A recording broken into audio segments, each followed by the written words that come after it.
Hey, it's Joseph Caesar Fry, and I'm on Untold Interviews. Check it out.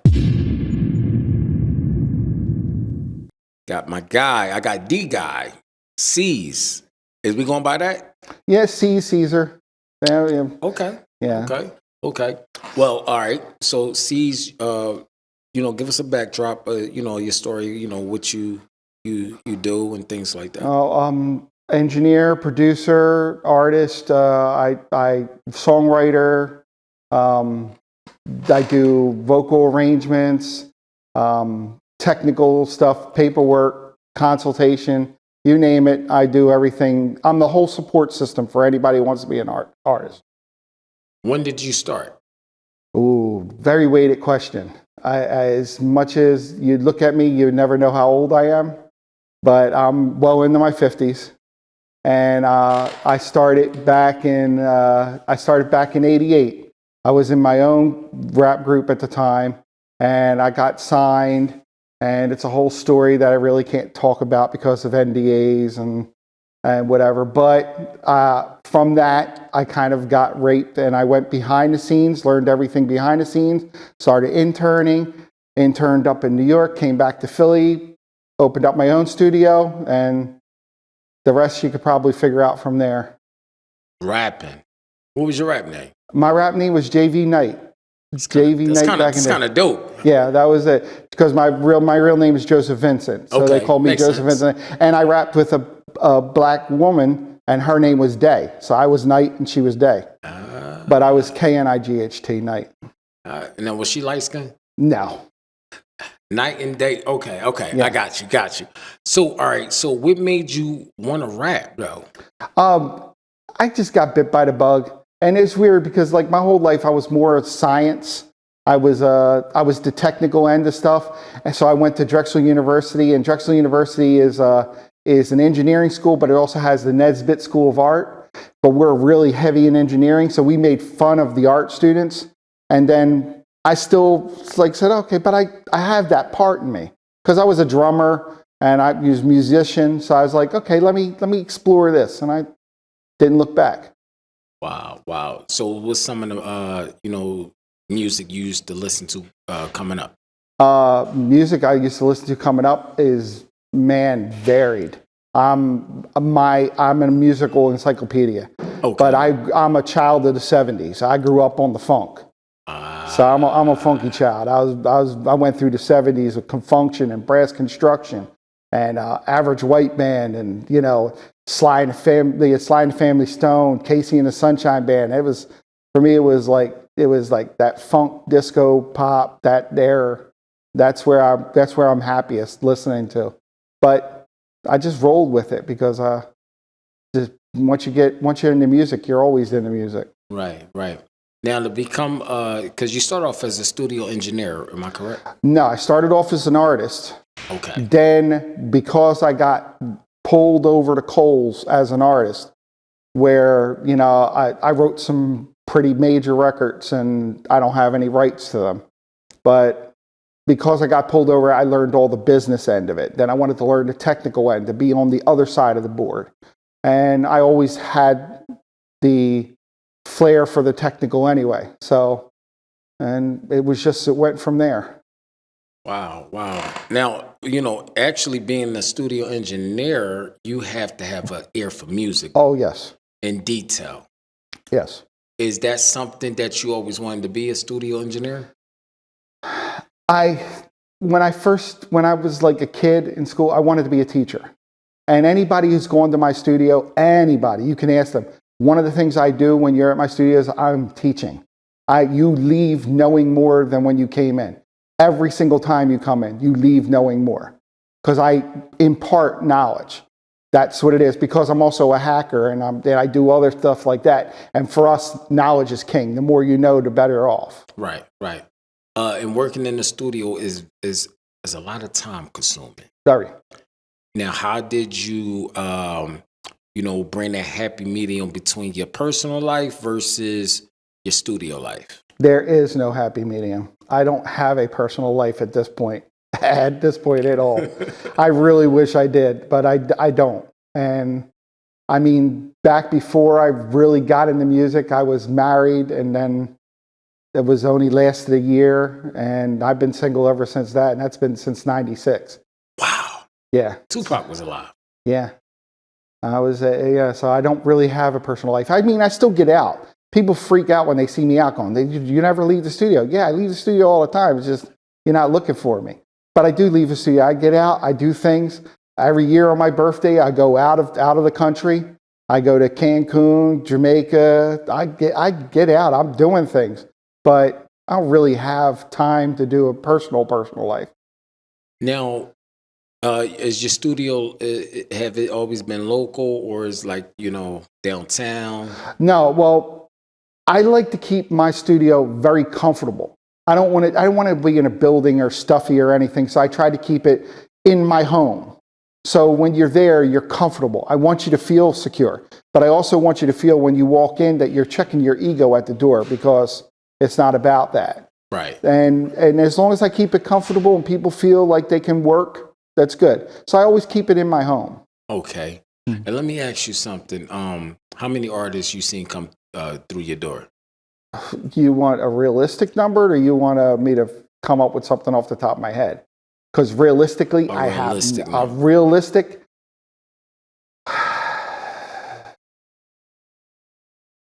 Somewhere in the neighborhood of 1,700. That's a lot of people. Yeah, well, you're figuring you're going. I have CD archives of when my studio was back in Southwest, back in Mundane Studios. This is when my first studio opened up on my own. Me and Faust opened up Mundane Studios. And Mundane Studios, I have archives that go all the way back to 98. CDs are there. So if you look at all those artists, and then currently I have a roster of maybe like 700 artists. So I'm like going back 23, 25, 26 years. So yeah, it's a lot of artists. I have about, in my collection of all my hard drives and CDs, I have a collection of maybe about 57,000 songs. Wow. Now, have anybody, teach you how to, work around in the studio? Well, I mean, I learned a lot interning at different studios, because I interned up in New York for a little while. I interned at some studios in Philly way back in the day. And I'm what they call an autodidact. I'm somebody that teaches themselves a lot. So I went really heavy into learning the technicals behind it and teaching myself. And funny thing is, if you go back, I'm probably one of the first engineers that started a lot of the things that people do. Like when I started, nobody was doing like doubles and ad libs and stuff. That was kind of something, and things that I do that most engineers don't know how to do is like, I don't have to listen to a beat to loop it. I can loop it visually, and I can loop it fast, and I can fly your hook while you're recording your verse. I'll fly your hook in. I can do it visually without actually hearing it, because I taught myself my own style of recording. So you pretty much know what the client want. Well, yeah, you do get confused after a while, because I have a shit ton of clients. But yeah, I learned how to work with the client. I learned what their voice is and how to build their vocal chain and everything. You want some type of rapport with your client, so you know where they're at. Now, starting off, what was the analog? Yeah, when I started recording, I was recording on like 2-inch tape, 24-inch reel-to-reel, where like we would have two of them sync together, where we have 48 tracks. And then I moved to ADATs.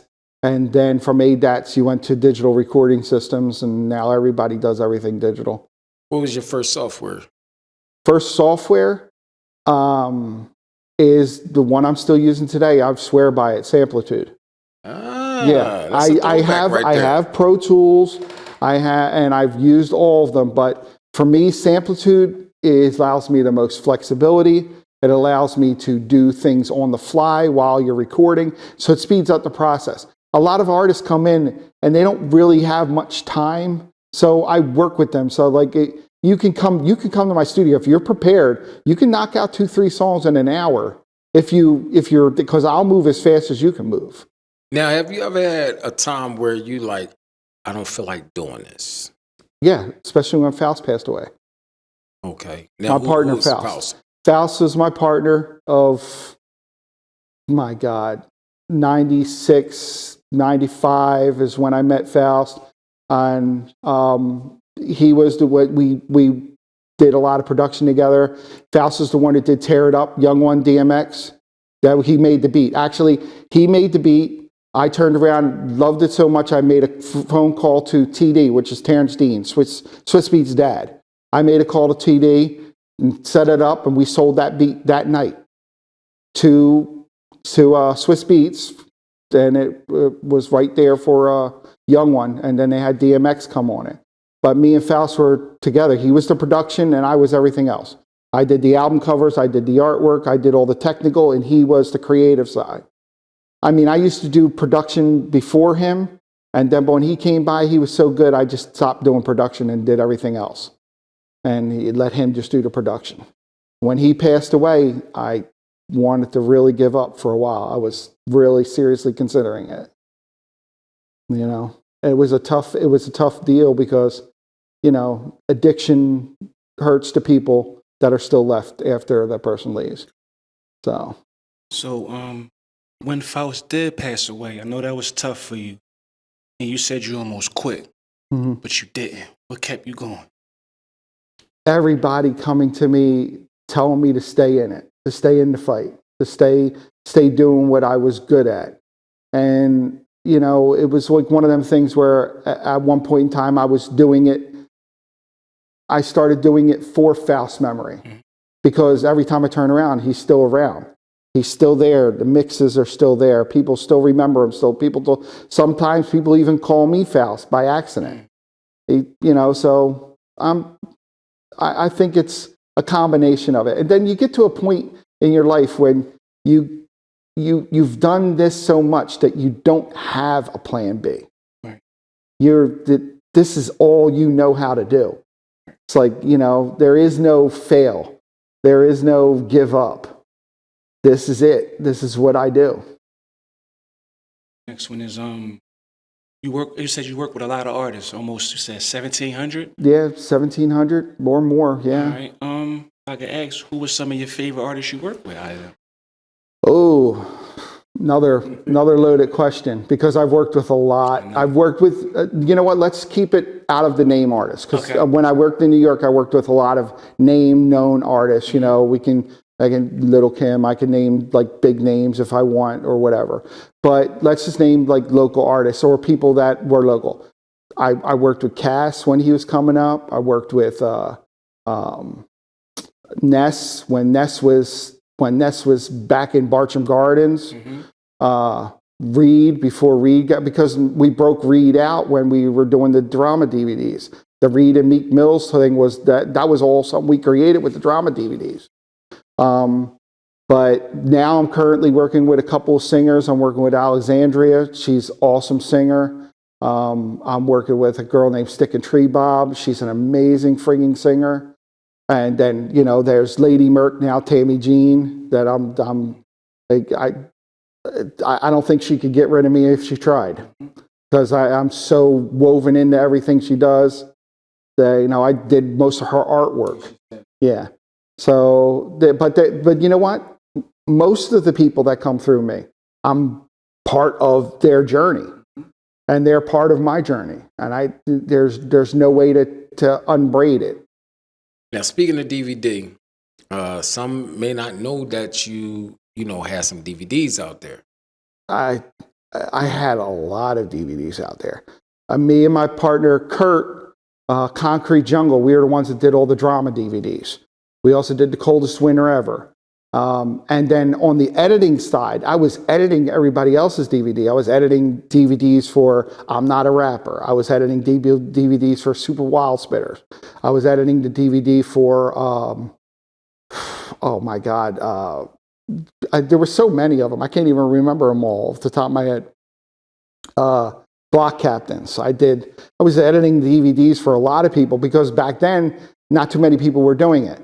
Because it was specialized. Now if you have a cell phone, you can edit something together. Now everybody thinks they're a video editor these days. But back when I was doing it, I had goo gobs of equipment where I was editing things. Now, coming up in the studio engine industry, did you run into competition? All the time. But you know what? I learned from another name drop. I learned from a good friend of mine, Tony Luke, that used to have Tony Luke's down in Front in Oregon. Right. Tony Luke's father, Papa Luke. Papa Luke told me that competition is good because you always want competition because people can never find out how green the grass is unless they go to the other side. So I want competition. I want people to compete. Faust's thing was, like Faust was an amazing engineer. But if he met some amazing producer, but if he met somebody else that was a producer, you know what Faust would do? He would turn around and give them access to all his sounds, all his software, because he's like, okay, now we're going to level the playing field. So now the only thing that separates you from me is how good I am as compared to how good you are, because you have the same stuff I have. And that was it. We liked the competition because it brings the best out of everybody. Now, at your studio location, you had a few studios that was around that area. You had Milk Boy. You had Milk Boy was up that area?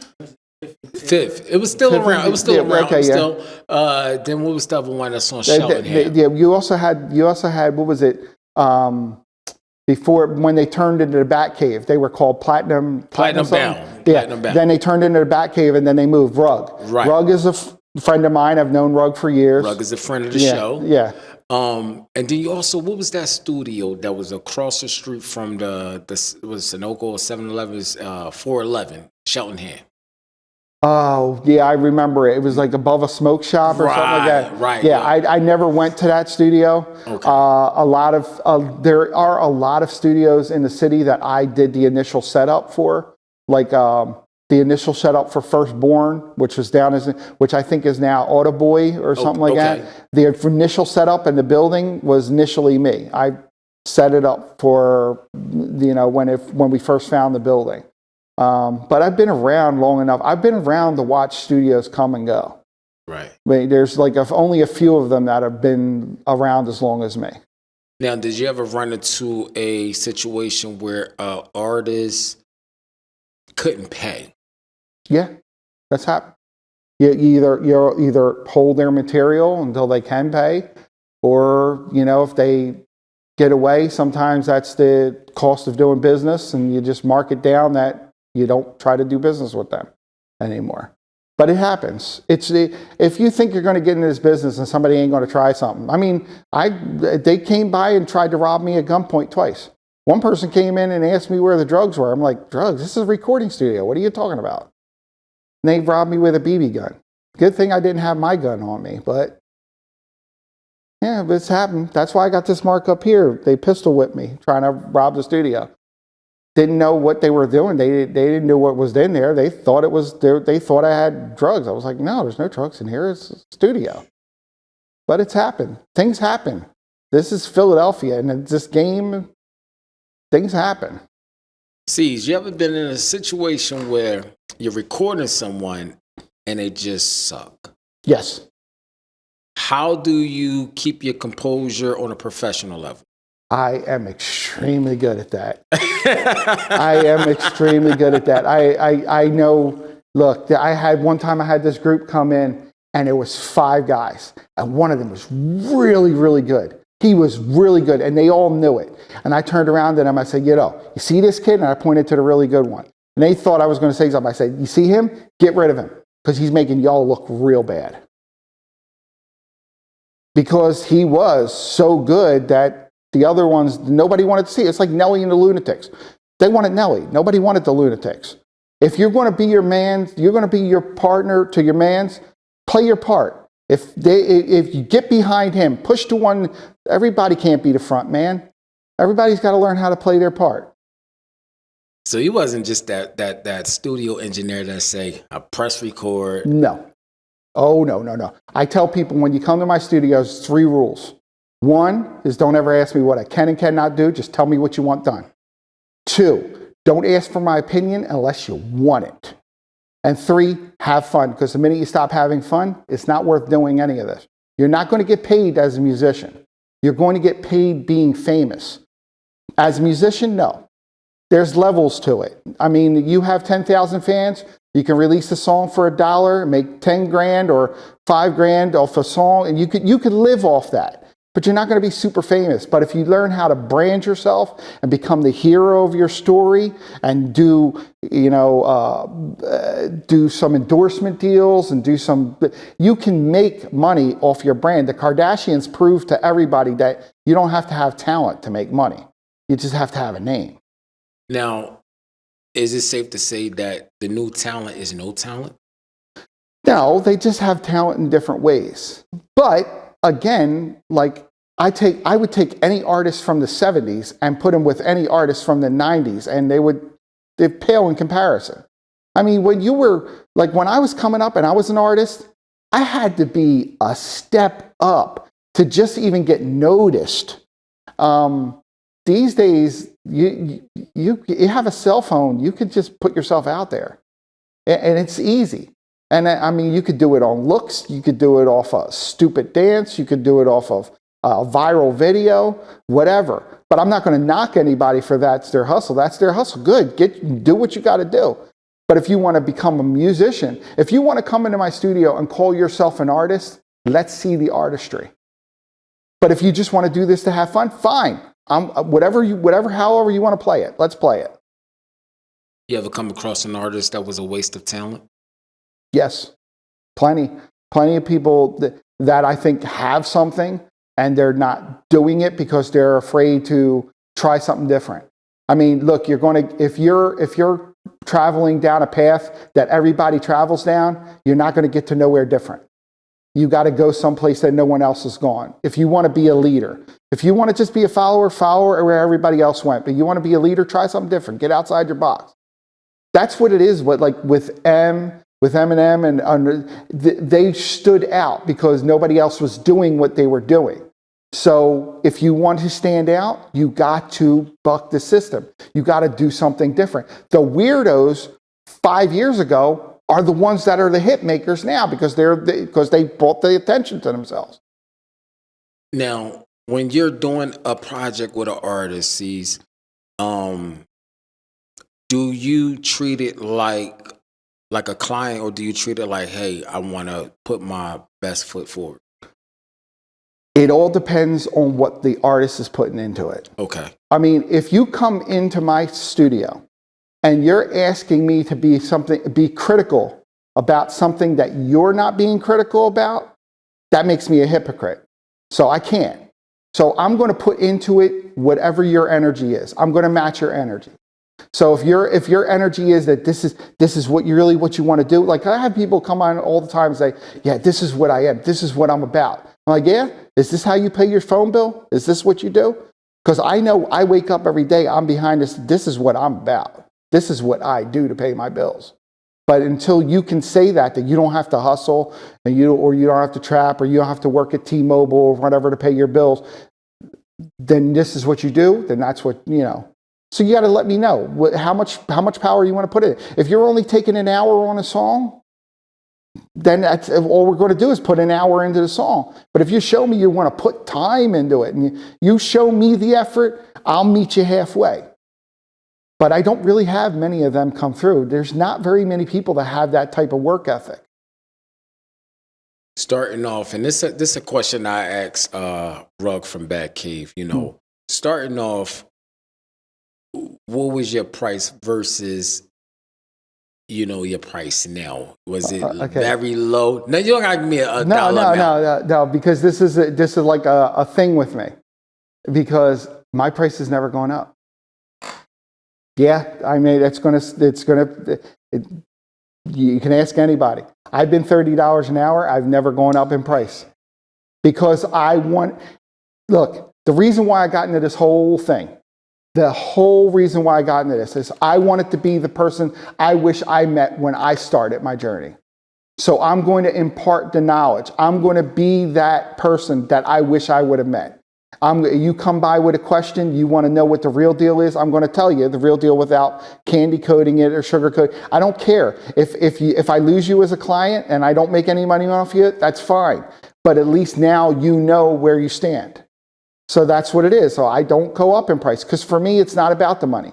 For me, it's about finding that talent, or it's about molding that one person, making that difference, finding the person that actually has something, changing somebody's life. That's what I do. That's why I do it. In your journey, have you tried to develop a protege? Many times. And people that know me and Faust were interchangeable. We were interchangeable. So it's like if somebody loved working with me, they would still love working with Faust. When he passed, I don't know if I could do that again. I don't know if I can clone myself or if I can do, because it takes a certain person. And I mean, I have people that I've trained. Like there's a guy you may remember, Million Music. Yeah. Million, I trained him to do everything. He lives in Marietta, Georgia, but he comes up and records at least twice a month at my studio. But I trained him where he can run a session all his own. Sess, I taught him all the video stuff that I know. So if Sess is out shooting videos, and he does all that, and then plus he knows a little bit about the studio where he can do it. But Sess is a hired gun, because if you want somebody to do that reggae shit, Sess is he's a card shark. He's amazing, but he hides it. Now, the dynamics of the sound of music today, it changed. Yes, lost a lot of dynamics. So how do you keep up with the sound? 95% of the artists that come through my studio are just ripping stuff from YouTube and recording. I take it to another level because now I use AI to take a track that they rip off of YouTube, and then I use artificial intelligence to rip it into a bass line and drum so I can do more tweaking to it. So it's not just regular. I'm using newer technologies. I'm advancing with the business. But 95% of them coming through are just ripping beats. They're not really even talking to the producer. And basically, the engineer has become the de facto producer. And that's basically what it is. They think that the engineer is supposed to put drops in and changes in the music. Engineers don't really do that. Right. And you're making me the producer, but I'm not supposed to be the producer. Do you know who was the engineer for Michael Jackson's stuff? No, you don't know it unless you're in that business. Because that's an engineer is supposed to, he's transparent. He's not supposed to be the one taking, it's the producer and the artist. You're not really supposed to know about the engineer. But these days, that's why people say, they'll say, C's on the track. I'm like, I'm just engineering it. I'm not on the track. You stole this track from YouTube. I'm not on the track. Oh, they actually do that? Oh, yeah. Oh, I don't know how many times they do stuff like that. Now, I have produced for some artists. Okay. Tammy Jean, I did Breakfast at Tiffany's for her. Her movie that I shot for her, I did the title track that the movie is built around. I did that. Some of the stuff on Alexandria's album I produced. I do production, but you really got to show me that for me to do it. You got to like put the target and say, this is what I want, because I don't have time to just make music for the sake of making music. Now, is that like is that a different fee if you have to rearrange the actual no, track? I just charge people by the hour. Okay. But you're going to get some knowledge, whether you absorb it or not, because I'm talking. And if you ask questions, I'm going to answer it. And if you pull me on a tangent, I'm going to go on a tangent, because I want you to leave knowing what's going on. Because the stuff I do at my studio, I can guarantee you they don't do at other studios. I know they don't. Now, earlier you said something about you kind of like build studios. Yeah. Okay. If somebody asks me to do it, I've built a couple of them. Do the sound reinforcement, find out what their budget is, get the right equipment for them, hook up their equipment, hook up their software, show them the basic ins and outs. And then every once in a while, I be technical support when they call. But yeah, I've done it for people. That sounds like my guy. You ever heard of David Ivory?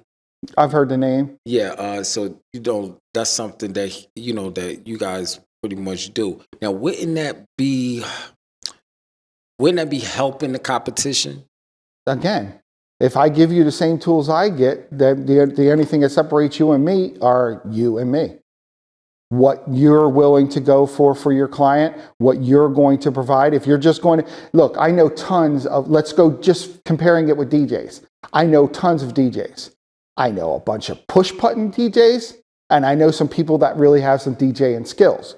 There's a big difference between a push button DJ, somebody who uses the software to blend two records, and somebody that can mix and scratch. There are two different levels to it. There are so many people that have recording studios just because they have money and they went and bought equipment. They don't know the first thing. You want to go to somebody that knows what they're doing.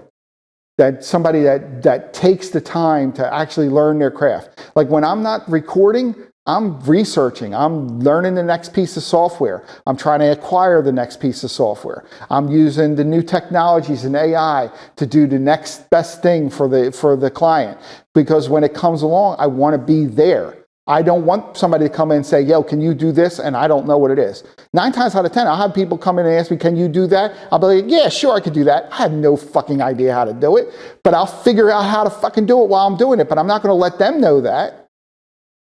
See, you ever run into a situation? I'm going to give you, I'm going to paint this picture for you. You have a new client, you Right. work with them, or let's say you had a client and you did work with them. They go into the studio and they make a beef record. All the time. All right. So how did that make you feel? A lot of times I think it's funny because I'm like, okay, how do you even have beef with that person? Like how?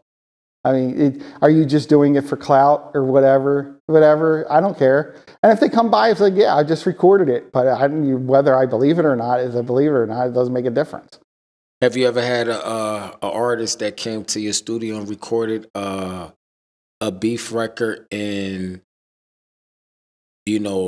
something, bodily harm happened to him? Okay. When I was back doing the DVDs, Okay. do you remember when Joey Jihad got knocked out? Right. I was the first person that got offered that footage because they knew I did the DVDs. So they offered me the footage first.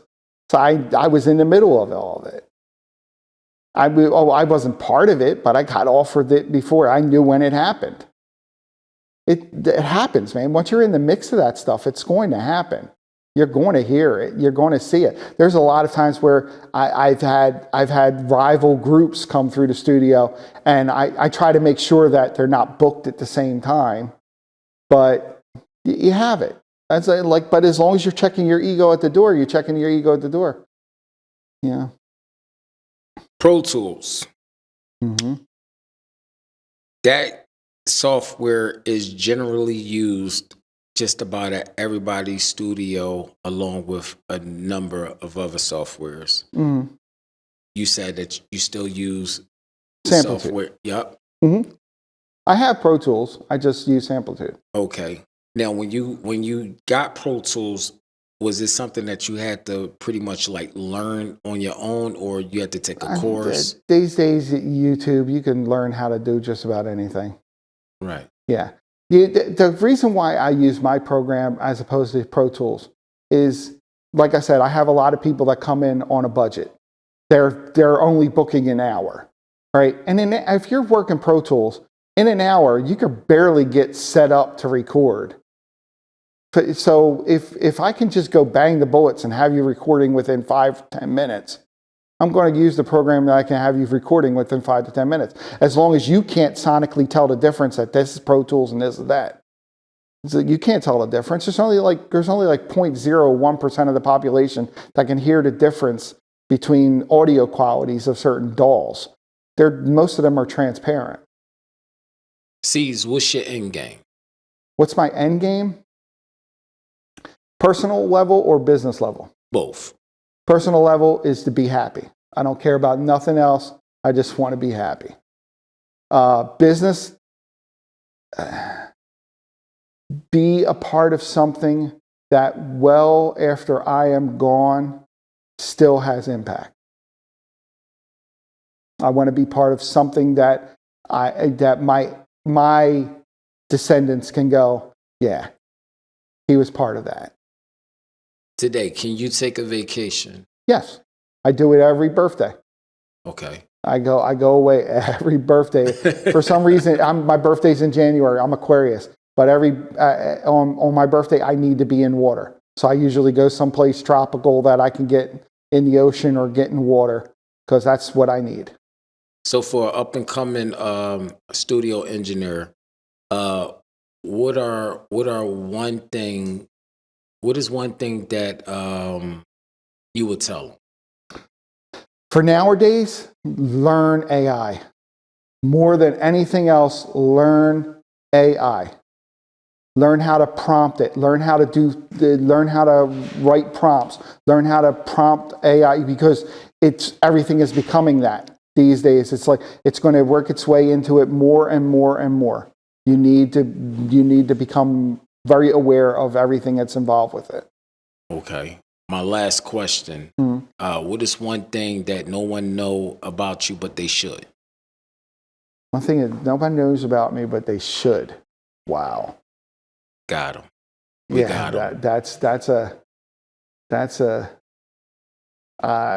I started out as a professional dancer.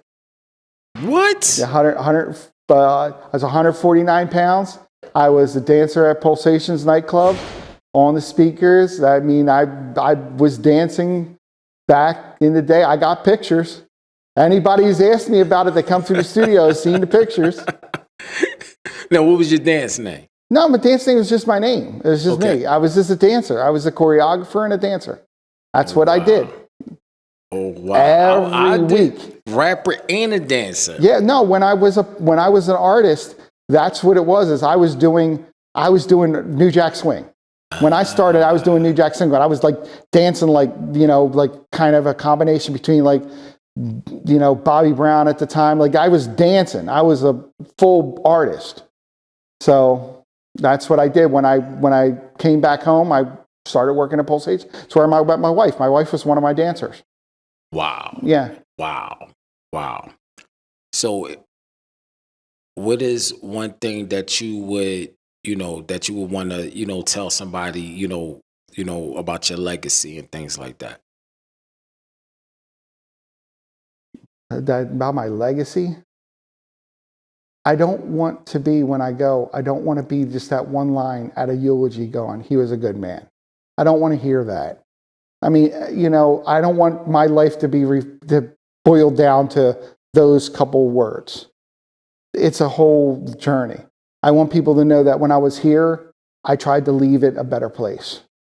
Whatever I came across, I tried to leave it a better place.